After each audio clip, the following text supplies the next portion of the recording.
नमस्कार दोस्तों, prelim poster news discussion में स्वागत है आपका। पहले डिस्कस करेंगे द हिंदू की इंपॉर्टेंट न्यूज, फिर पीआईबी और उसके बाद में स्कीम्स। शुरुआत करते हैं द हिंदू से। फ्रंट पेज पे न्यूज सारी जो आज हैं नए राष्ट्रपति के बारे में है। रामनाथ कोविंद जी हमारे अगले राष्ट्रपति होंगे और सुबह एडिटोरियल में हमने मेंस के कुछ पॉइंट डिस्कस किए थे राष्ट्रपति के रोल के बारे में, प्रेसिडेंट के रोल के बारे में। तो इस प्रीलिम वीडियो में हम प्रेसिडेंट से रिलेटेड, उनके रोल से रिलेटेड जो प्रीलिम में क्वेश्चन पूछे जा सकते हैं उन पे फोकस करते हैं। सबसे पहले बात करते हैं लेजिस्लेटिव पावर्स की।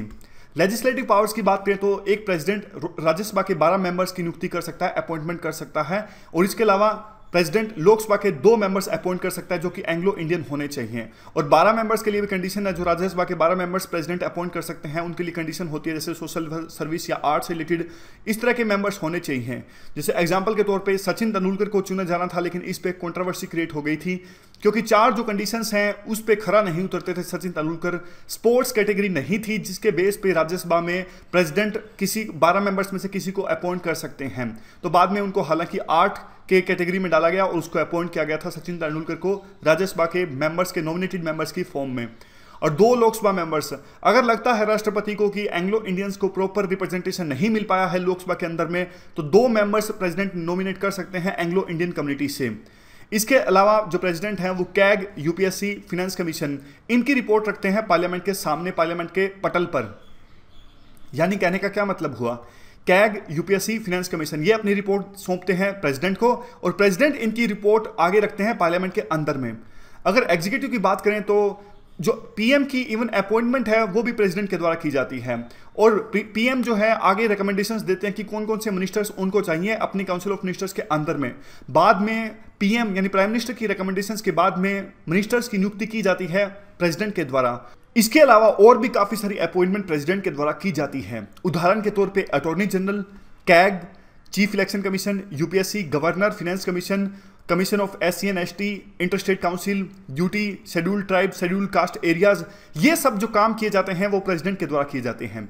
अगर जुडिशियल पावर्स की बात करें तो चीफ जस्टिस को जो अपॉइंट करते हैं वो प्रेसिडेंट करते हैं। इसके अलावा सुप्रीम कोर्ट और हाई कोर्ट के सभी जजेस को भी प्रेसिडेंट ही अपॉइंट करते हैं। आर्टिकल नंबर 143 के अंदर में प्रेसिडेंट किसी भी लॉ के स्पेशल इशू पर सुप्रीम कोर्ट से उनकी राय मांग सकते हैं, ऐसा लिखा गया है आर्टिकल नंबर 143 के अंदर में।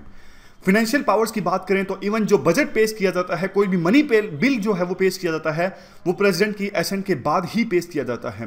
No demand for grant will be accepted without the recommendation of president, ऐसा भी लिखा गया है हमारे संविधान के अंदर में। तीसरा जो पॉइंट है, कंटिजेंसी फंड ऑफ इंडिया के तहत में किसी भी तरह के अनफोर्सीन एक्सपेंडिचर, यानी मान लीजिए ऐसा एक्सपेंडिचर जो अचानक से आ गया किसी तरह का, वहां पे गवर्नमेंट को पैसे की जरूरत पड़ती है तो एडवांस निकलवाया जा सकता है कंटिजेंसी फंड ऑफ इंडिया के तहत में प्रेसिडेंट की रिकमेंडेशन के बाद में। चौथा पॉइंट है, हर 5 साल बाद फाइनेंस कमीशन का गठन करते हैं प्रेसिडेंट और फाइनेंस कमीशन का काम होता है रेवेन्यूज को डिवाइड करना सेंट्रल गवर्नमेंट और स्टेट गवर्नमेंट के बीच में। डिप्लोमेटिक पावर्स की बात करें तो सभी जो इंटरनेशनल ट्रीटीज या फिर एग्रीमेंट्स हैं वो साइन किए जाते हैं प्रेसिडेंट के बिहाफ से। मिलिट्री पावर्स की बात करें तो तीनों हमारी जो फोर्सेस हैं, एयरफोर्स, आर्मी और नेवल फोर्स, तीनों के जो चीफ हैं, सुप्रीम कमांडर हैं, वो हमारे प्रेसिडेंट ही होते हैं। इसके अलावा प्रेसिडेंट के पास में आर्टिकल नंबर 123 के तहत में ऑर्डिनेंस पावर्स भी होती हैं। जब कोई एक सेशन लोकसभा या राज्यसभा या फिर इसके अलावा दोनों के दोनों सेशंस अगर वर्किंग में नहीं होते तो इसी बीच प्रेसिडेंट के द्वारा ऑर्डिनेंस को प्रोमिलगेट किया जा सकता है। लेकिन जैसे ही एक या दोनों सेशंस जहां पे अभी तक बिल पास नहीं हुआ है, अगर वो वर्किंग में आएंगे तो वर्किंग में आने के बाद में 6 हफ्तों के अंदर अंदर में एक लोकसभा या राज्यसभा या फिर दोनों सेशंस, दोनों जो हाउसेज हैं उनके अंदर में बिल को पास करना जरूरी है। अदरवाइज जो ऑर्डिनेंस इसी बीच पास किया गया था प्रेसिडेंट के द्वारा वो इनवैलिडेट हो जाएगा। तो अगर अब यूपीएससी द्वारा इनडायरेक्ट रूप से क्वेश्चन पूछा जाए, क्या ऑर्डिनेंस कितने समय तक मैक्सिमम फॉर्म में हो सकता है, तो देखिए मैंने आपको बताया था कि 2 सेशंस के बीच में जो मैक्सिमम समय है वो 6 मंथ्स तक का हो सकता है। और अभी अभी हमने ये डिस्कस किया कि ऑर्डिनेंस तब तक ऑर्डिनेंस रहेगा जब तक कि दोनों सेशंस या कोई एक सेशन जो है वो वर्किंग में नहीं आते हैं। तो 6 महीने के अंदर अंदर में तो वर्किंग में आना पड़ेगा और वर्किंग में आने के बाद में 6 हफ्तों के अंदर अंदर में बिल पास होना चाहिए।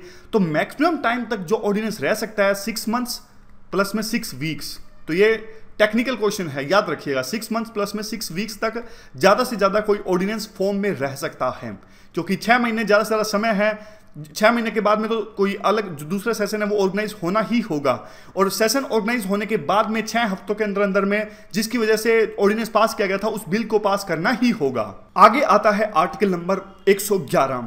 मैं आपसे क्वेश्चन पूछता हूं, हमारी पार्लियामेंट में कौन कौन से हाउसेज आते हैं, कौन कौन से कंपोनेंट्स है पार्लियामेंट के? लोकसभा, राज्यसभा। क्या इन दोनों के अलावा भी कोई कंपोनेंट है?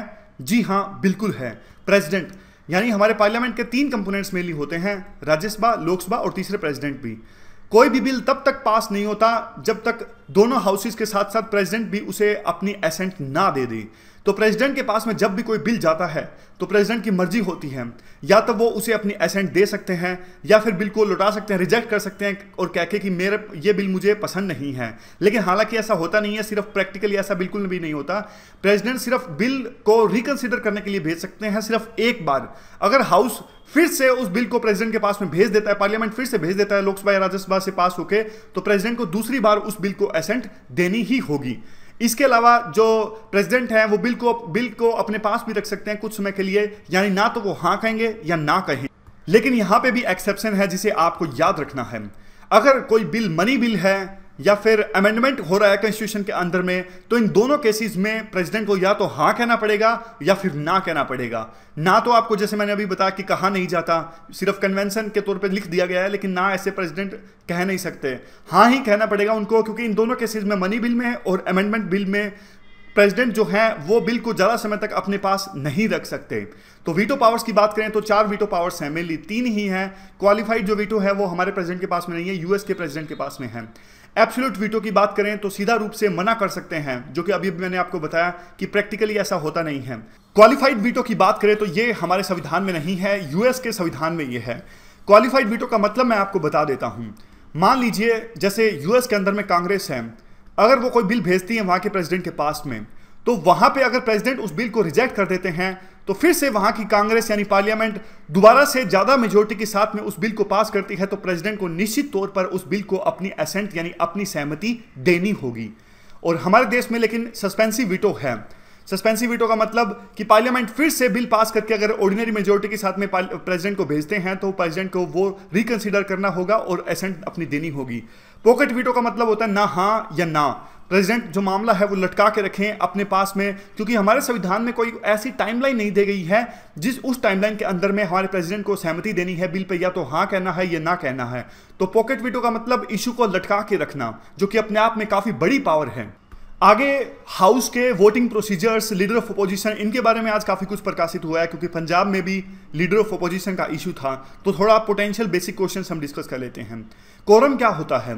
मान लीजिए कोई भी हाउस, मैं आपको एग्जांपल देता हूं लोकसभा का। लोकसभा तब काम करेगी, तब वर्क करेगी तब तक मिनिमम 1/10 मेंबर्स जो हैं लोकसभा के वो कम से कम प्रेजेंट नहीं होते। तो समझ गए कोरम क्या है। मान लीजिए देखिए हम क्या करते हैं, हमारी जो वीडियो देखते हैं ऑलमोस्ट 25,000 लोग देखते हैं।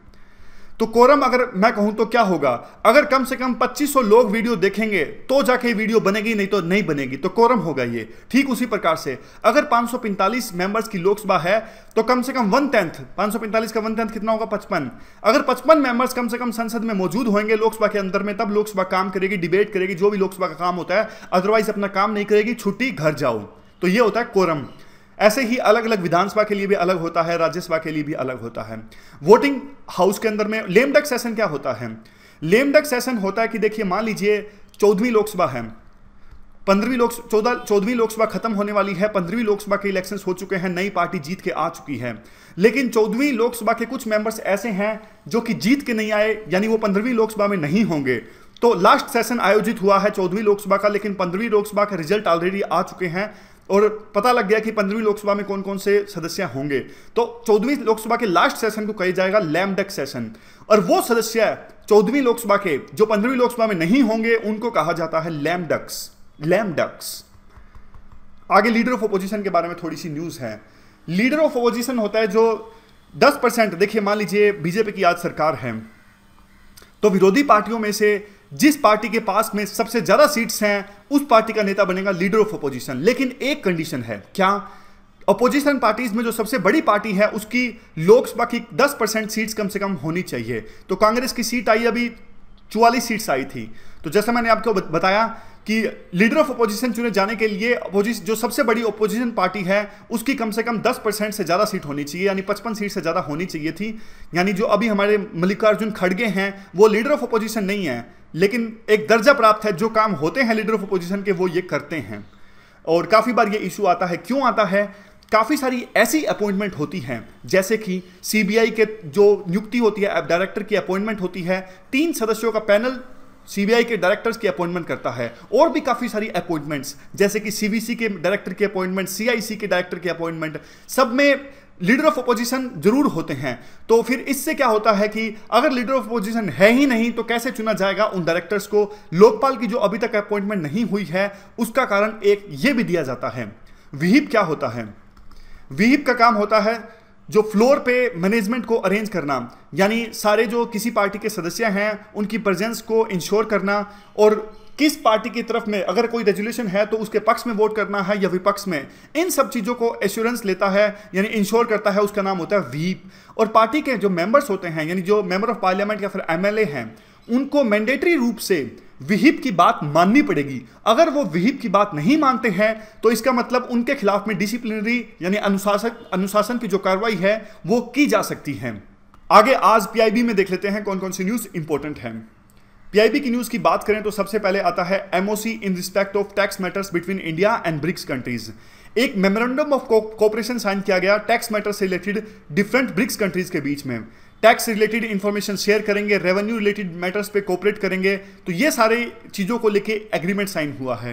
तो क्वेश्चन इस प्रकार से आ सकता है कि रिसेंट एमओसी जो साइन हुआ है टैक्स रिलेटेड मैटर्स पे कौन सी ऑर्गेनाइजेशन के बीच में हुआ है? क्या इंडिया जिसमें इंक्लूडेड है G20 के बीच में शामिल हुआ है, साइन हुआ है, या फिर किसी और ऑर्गेनाइजेशन जैसे SCO, सार्क, उसके रिगार्डिंग में ये एग्रीमेंट साइन हुआ है? तो हमें याद रखना है एमओसी यानी मेमोरेंडम ऑफ कोऑपरेशन जो है इन रिस्पेक्ट ऑफ ब्रिक्स कंट्रीज ये साइन किया गया है।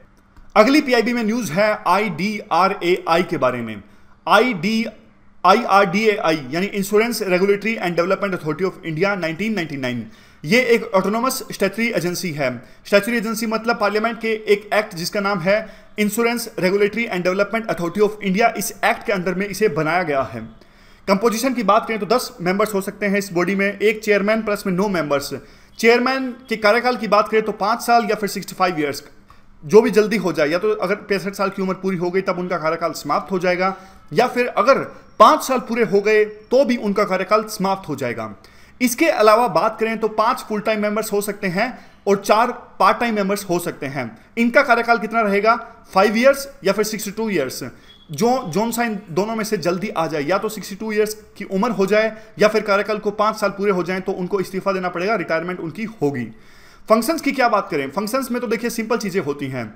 इंश्योरेंस रिलेटेड जो कंपनीज होती हैं उनको मॉनिटर करने के लिए, उनको सुपरवाइज करने के लिए बॉडी है IRDAI।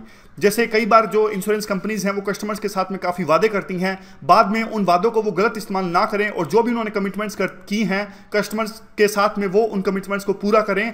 इन सब चीज़ों को रेगुलेट करती है ये बॉडी। इसके अलावा नई इंश्योरेंस कंपनीज का रजिस्ट्रेशन करना, उनको मॉनिटर करना, अगर कोई अपनी कमिटमेंट्स प्रोसीजर्स को पूरा नहीं कर रहा है तो उनको सस्पेंड करना, ये सब चीज़ें जो आती हैं वो भी IRDAI के जुरिडिक्शन में आती हैं। अगर अब international association of insurance supervisor की बात करें तो ये वर्ल्ड लेवल पे बॉडी है। ये ग्लोबल फ्रेमवर्क तैयार करती है ताकि बड़ी बड़ी जो मान लीजिए कोई विदेशी इंश्योरेंस कंपनी हमारे देश में काम कर रही है या फिर हमारी इंश्योरेंस कंपनी किसी दूसरे देश में काम कर रही है तो सबके बीच में कोऑपरेशन और इंफॉर्मेशन का एक नेटवर्क इस्टेब्लिश किया जा सके। इसे 1994 में इस्टेब्लिश किया गया था। वॉलंटरी ऑर्गेनाइजेशन, वॉलंटरी मेंबरशिप कोई भी इस ऑर्गेनाइजेशन की ले सकता है और काम वही है जो हमारे घरेलू लेवल पे IRDAI का काम होता था, बड़े लेवल पे वर्ल्ड लेवल पे इसका काम भी वही होता है ताकि इफेक्टिव ग्लोबली कंसिस्टेंट सुपरविजन को इंश्योर किया जा सके इंश्योरेंस इंडस्ट्री के रिगार्ड में।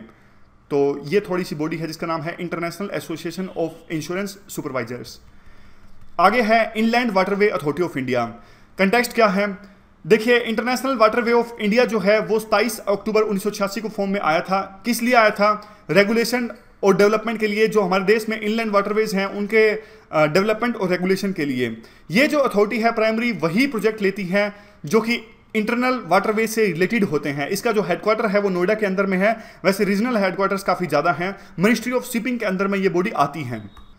अब थोड़ी स्कीम्स हम डिस्कस कर लेते हैं। एग्रीकल्चर मिनिस्ट्री की हम स्कीम्स डिस्कस कर रहे थे तो स्कीम है राष्ट्रीय गोकुल मिशन।